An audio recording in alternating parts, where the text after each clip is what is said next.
चलिए बच्चों, आज हम लोग टेक्स्ट बुक का अगला लेसन देखते हैं। जो हमारा अगला लेसन है वो पोएम है। एक पोएम का नाम है द रोड नॉट टेकन, ठीक है, जिसके पोएट हैं रॉबर्ट फ्रॉस्ट। थोड़ा सा रॉबर्ट फ्रॉस्ट के बारे में जान लेते हैं। ये जो पोएट थे ये सैन फ्रांसिस्को कैलिफोर्निया यानी अमेरिका के थे। इनका जन्म 26 मार्च सन 1874 ईस्वी में हुआ था और इनकी जो मृत्यु थी वह 29 जनवरी 1963 में हो गई थी। ये बेसिकली एक कवि और प्ले राइट, ठीक है, यानी जो नाटक वगैरह लिखते हैं वो थे, ठीक है। तो पोएम्स पढ़ने से पहले कुछ पोएम के बारे में जान लेते हैं। तो पोएम क्या है कि poem the road not taken has a symbolic meaning, यानी जो यह पोएम है इसका एक शाब्दिक अर्थ है, ठीक है। मतलब जो इस पोएम में है, जो इसके समझ लीजिए दो अर्थ हैं, ठीक है। एक जो लिखा जा रहा है वो अर्थ सिर्फ वही अर्थ ना होके उसके पीछे एक और अर्थ छुपा हुआ है, ठीक है। The road stands for human life, यानी जो यहाँ पर रोड की बात हो रही है वो सिर्फ ये नहीं कि मतलब जो सड़क है नॉर्मल जो हम लोग देखते हैं उस सड़क के बारे में बात हो रही है, बल्कि ये जो सड़क का अर्थ है वो मानव जीवन के बारे में बताया जा रहा है, ठीक है, कि मतलब वह मानव जीवन से संबंधित है। When the road of life is divided into, we find ourselves in dilemma, ठीक है। मतलब जब हमारे जीवन की राह दो भागों में बट जाती है तो हम एक असमंजस की स्थिति में होते हैं कि हम कौन सा रास्ता चुनें, ठीक है। मतलब कि जैसे कभी कभी ऐसी सिचुएशन आ जाती है हमारे सामने कि हमें समझ में नहीं आता है कि हम कौन सा रास्ता चुनें, मतलब हम ये काम करें कि ये काम करें, ठीक है। जैसे मान लीजिए आप जब 10th पास होंगे तो उसके बाद 11th-12th में क्या होता है, स्ट्रीम चुननी होती है, यानी फिजिक्स आप मैथ लेंगे, साइंस बायो लेंगे या कॉमर्स लेंगे, ठीक है, होम साइंस लेंगे या ऐसे ही कुछ सब्जेक्ट जब चुनना रहेगा तो सोचना पड़ता है कि क्या लें, ठीक, क्या कौन सा शब्द कौन सा विषय चुनें, ठीक है। तो वही एक तरह से एक मानव जीवन में जो भी परिस्थिति आती है उसके अनुसार हमें रास्ते को चुनना पड़ता है। फिर क्या है कि we have to make a choice, मतलब हमें अपना निर्णय लेना होता है। The road that was choose decide our future, मतलब फिर जिस रास्ते को हम चुनते हैं वह हमारा भविष्य डिसाइड करता है, ठीक है। मतलब हमें आगे क्या करना है इसके लिए हम जो रास्ता चुनते हैं वो हमारा भविष्य डिसाइड करेगा। Which may lead us to success और फेल्योर, मतलब जो हमें सफलता और असफलता की ओर ले जाता है, ठीक है। मतलब जैसे कभी कभी कई लोग होते हैं कि सोचते हैं कि अब नहीं, अब कक्षा 10 के बाद हम नहीं पढ़ेंगे या इंटर के बाद नहीं पढ़ेंगे, तो फिर क्या होता है, अक्सर वो लोग देखा जाता है कि कहीं ना कहीं इधर उधर दुकानों पे या ऐसे ही बेरोजगार रह जाते हैं। जबकि कुछ लोग होते हैं कि जो मान लो चुन लिए कि नहीं हमें इस लाइन में पढ़ना है, हमें आगे चल के ये बनना है, और उस दिशा में मेहनत करते चले गए और एक दिन अपने अपने सफलता वो प्राप्त कर लेते हैं, ठीक है। तो यही था पोएम का एक जो बेसिक था। फिर इसमें एक चीज़ और है कि बिफोर यू रूट, मतलब जो ये चीज़ है यहाँ पे कि पढ़ने से पहले हमें क्या चाहिए कि this will well known poem is about making choice and the choice that shape us. Robert Frost an American poet who write simply but insightfully about common ordinary experience. ये बेसिकली यही कह रहा है कि मतलब जो हम ये पार्ट है बेसिकली चॉइस, निर्णय लेने के बारे में, जो कि हमें हमें सफलता या असफलता की ओर ले जाता है। चलिए पोएम को देखते हैं। पहला है two roads diverge in a yellow would, diverge यानी विभक्त होना, बटना, ठीक है।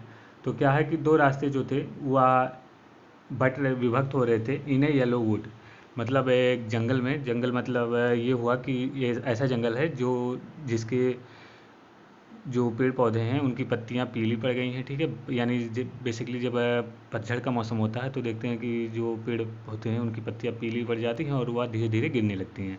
तो ऐसा लगता है कि काफ़ी पीला पीला वो पूरा आसपास का माहौल हो जाता है। तो ठीक उसी के बारे में बात हो रही है कि two road diverge in a yellow wood, मतलब दो रास्ते जो थे वह एक जंगल में जो कि पूरा पीला पीला था, यानी सूखी पत्तियों से भरा पड़ा था, वहाँ पर विभक्त हो रहे थे। ठीक। And sorry I could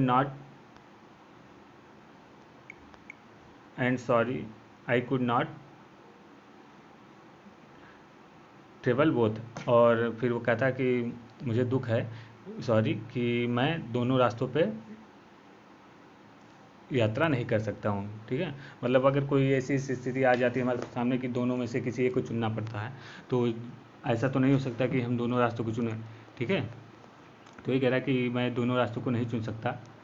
and be one traveller long I stood.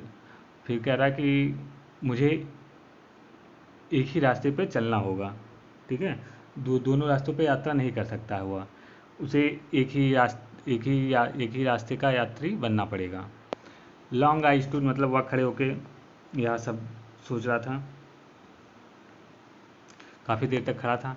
And I look down, और वह नीचे देखता है।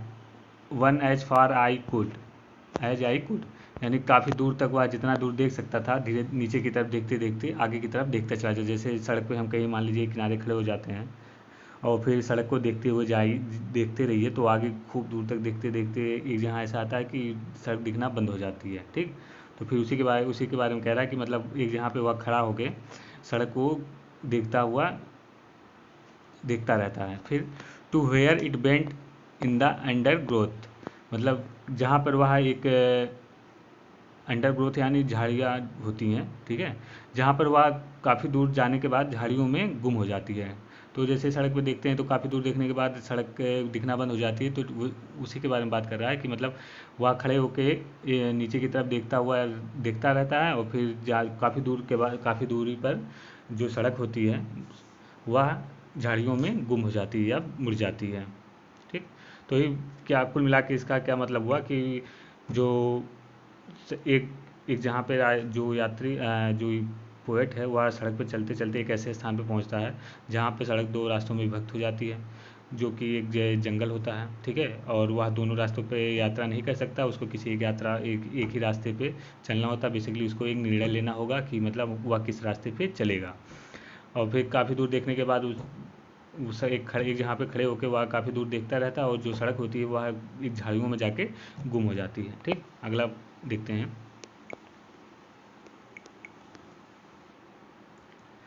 Then took the other just as fair and having perhaps the better claim. फिर क्या होता है कि कुछ देर निश्चय की स्थिति में खड़े होकर सड़क को देखने के बाद तब वह कहता है कि तब मैंने दूसरा मार्ग चुना। ठीक है। Then I took the other just as fair, मतलब वो तब उसने दूसरा मार्ग चुना, मतलब जो दो रास्ते थे उसमें से एक रास्ता उसने चुन लिया। जस्ट एज फेयर मतलब वह भी क्योंकि उतना ही अच्छा था, मतलब जब दोनों सड़क को देखा उसने, तो जब दूसरा रास्ता उसने चुन लिया तो उसको लगा कि यह भी उतना ही अच्छा है जितना पहले वाला रास्ता था। And having perhaps the better claim यानी दावा करना, यानी और कहता है कि और या फिर शायद जो दूसरा सड़क है वह पहले से ज़्यादा बेहतर है। ठीक है। जब वह उस पर चलता है कुछ थोड़ी दूर तो उसको लगता है कि नहीं, यह जो सड़क है यह पहले से बल्कि ज़्यादा ही अच्छी है। ठीक है। Because it was grassy and wanted wear, जो यह सड़क थी वह काफ़ी घास से भरी हुई थी। एंड वांटेड भी, और जो घास थी वह चाहती थी कि कोई उस पर चले। यानी बेसिकली कहने का क्या मतलब हुआ कि मतलब जो वह सड़क थी उस पर कोई अभी कोई चला नहीं था। ठीक है। देखने पे ऐसा लग रहा था कि उस रास्ते पर अभी कोई चला नहीं था। Though as far that the passing there had warned them really about the same. फिर क्या होता है कि यद्यपि जब आगे चलता जाता है, though as far that the passing there मतलब जब वह चलता रहता है, फिर उसको लगता है हैड वोन them really about the same, मतलब कि जो है पाता है वह जब चलता है जाता है आगे की तरफ, तो वह देखता है कि उस पर भी पदचिन्ह बने हुए हैं, यानी लोग उस पर भी चले हुए हैं। और जो यह रास्ता है वह भी पहले जैसे जो अभी तक जिन रास्तों से वह गुजरता हुआ आया है वह भी लगभग वैसा ही है। ठीक है। तो यानी कुल मिला के इसका मतलब क्या हुआ कि जब वह काफ़ी देर खड़े होकर सोचने के बाद वह एक रास्ता चुन लेता है, फिर उसको लगता है कि यह रास्ता तो पहले से बेहतर है, फिर क्या होता है, फिर काफ़ी दूर चलने के बाद उसको लगता है कि यार इस रास्ते पे अभी तक कोई चला नहीं है। फिर काफ़ी दूर जब चलता रहता है, फिर उसको लगता है कि यार रास्ता तो पहले भी जो रास्ते थे, काफ़ी दूर चलने के बाद एक जैसे किसी जब शुरू शुरू में कोई चीज़ नई होती है तो हमें नहीं लगती है, लेकिन जब हम कोई थोड़ी समय उसके साथ बिता लेते हैं तो वह काफ़ी उससे हम लोग घुल मिल जाते हैं। तो ठीक वैसे ही काफ़ी दूर चलने के बाद उसको लगता है कि यह जो रास्ता है पहले के जैसे ही है। चलिए आज के लिए ये दो पैराग्राफ, दो स्टेंजा ही रहने देते हैं। बाकी के दो स्टेंजा जो भी हैं वो हम लोग बाद में देख लेंगे, कल देखते हैं।